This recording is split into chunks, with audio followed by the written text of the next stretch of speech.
If your blood runs orange and blue, this is the pod for you. You're listening to Orange and Blue Bloods, hosted by EJ Stewart and Tommy Beer. Let's get to it, New York. Talking about the great Carmelo Anthony, who announced his retirement from the NBA. Okay, I want to ask you, of all the illustrious moments in Carmelo Anthony's career, there's plenty of them. There's the 62-point performance against the Bobcats in 2014 that set the MSG and Knicks scoring record, breaking Bernard King's record, and then breaking Kobe and James Harden scoring 61 at the Garden.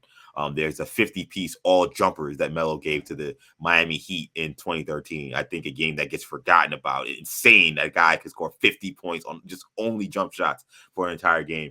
That was one of the best performances. You got Melo's game winner, his first one with the Knicks against Memphis over Tony Allen. He yells at Rudy Gay, his fellow, DMV buddy, I do this. This is what I do, as he's running back down the court. There's the Easter double bang three-pointers against the Bulls in 2013. Of course, outside of the Knicks, you got Melo leading Syracuse to a national championship. You got Melo hitting the game winner over LeBron in 2010 in overtime to beat the Cavs when he was on the Denver Nuggets. Carmelo Anthony battling with Kobe Bryant in the 2009 NBA Western Conference Finals. So of all of these moments, what is your favorite Carmelo Anthony moment? Let me tell you my least favorite Carmelo Anthony great moment. It's the 62-point game. I was living in Forest Hills at the time, and I had season credentials for the Knicks. So I would go to 35, games a year, pretty much every Knicks home game at the time. But Friday nights I had a run at, what was that school over there in the corner, like PS 106 or something like that. But I had a Friday night run that I would play in.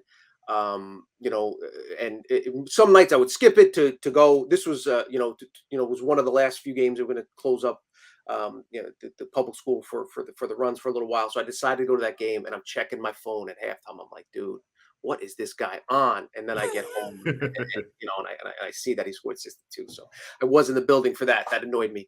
But credit to Carmelo for that. My favorite, I got to go with the double bank 3-pointers against the Bulls. It just seemed kind of like, first of all, great Breen call, great New York moment at the Garden, in a game that meant something, a game of import. It was kind of like, there was still hope. There was legitimate hope that the Knicks were really a franchise on the rise, and Carmelo was going to take them back to the finals and back to postseason prominence. And this was just the first taste of it. And, you needed a guy like him to get you those big buckets and big moments. And he came down the court, delivered, Luol Deng and just, against the Bulls to kind of spicing up that rivalry a little bit. So I think that's probably my favorite Melo moment. You mentioned the Breen call. We have the Breen call. Let's hear it. Carmelo Anthony double bang on Easter 2013. Smith has it. Knicks down 3. Should the Bulls foul? No. Anthony for 3. Bang! That one goes down, and the game is tied. In the hands of Anthony. Anthony for 3. Puts it in. Knicks by 1 with 8.2 remaining.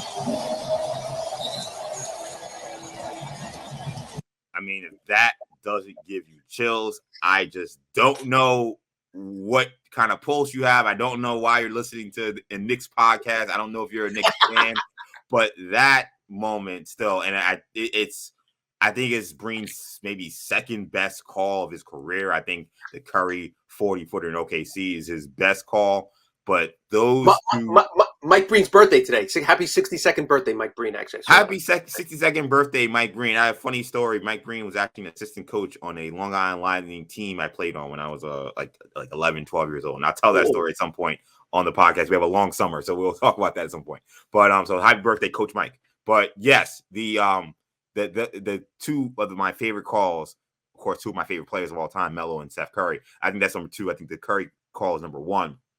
But that moment, I think you encapsulated it right, because remember, that was the same Linsanity season. Like, a lot of people kind of forgot. Like, Linsanity went crazy and then he got hurt. So Jeremy Lin's out, and then Melo has to come in, and it's kind of like, all right, what's it going to be? Is he really the guy? Like, or is he going to be able to coexist with Lin when he gets back? Like, we just saw the Knicks winning without him. Like, what is Melo? And that really felt like Melo's like welcome to New York moment. And it's crazy. It was like a year after he'd already been here, but like you're playing the Chicago Bulls. You got Tom Thibodeau, who's the current Knicks coach, Yeah. on the other sidelines. The Bulls were the team in the Eastern Conference that year, and it felt like a game the Knicks were not going to win. The Bulls had this unbelievable defense, and they were locking up the Knicks for most of that game. And Melo kind of just kept them in throughout. And it's a late season game. You're trying to get seeding into the playoffs, and Melo hits that first one where Jeff Van Gundy says should he foul? No. He's like, no. Melo drains a 30-footer. You're like, oh, that's probably a bad decision. And then to come back and hit another three, and the Knicks. The crazy thing about those threes, the Knicks were down both of those shots. Like, that's what made it insane. Because how many times you see guys, game is tied, you're shooting, no pressure threes, and these guys hit three, and it's big shots, and you give them credit, but it's a different kind of three when you're down 3 points, you're coming down the court, you don't know if they're going to foul, you don't know what they're going to do, and you're making a shot to keep your season alive, to keep the postseason seeding in a better position, because the Knicks were teetering. They were not a team that was a lock playoff team. He hits that three, you're like, oh wow, that's crazy. He sent it to overtime. Then you're down by 2 again, and now instead of going for a bucket, a 2-point shot, you take another 30-footer. Like, I mean, that was just that, and you hear the Garden crowd just going absolutely berserk. One of the loudest you ever hear in Madison Square Garden. One of my favorite Knick moments of all time, and I think without question, my favorite Melo moment of all time. I'll give you one more question before we move on here. If you could add any Knicks player to Carmelo's 7-year run in New York, so you got to include like the guys they actually had on their team to help him win a title, who would you pick? Good question. Current Knicks player? Oh, I didn't even think about that. I thought of all time, but actually, let's do both.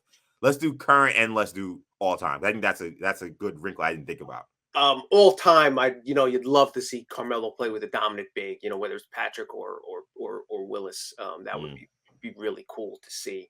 And current, I think I'd go with Jalen Brunson. Just coming off his incredible postseason run, teaming him together with another lead scorer. They certainly could have used some Melo mid-range jumpers against Miami, huh? Oh yeah, that was a series that Melo would have been very much needed. Like, he's the exact kind of player, those kind of nip and tuck, physical kind of games. Like, you needed a guy who you could throw the ball to and he could just score on anybody. So I agree, Melo been great in this series that the Knicks just lost.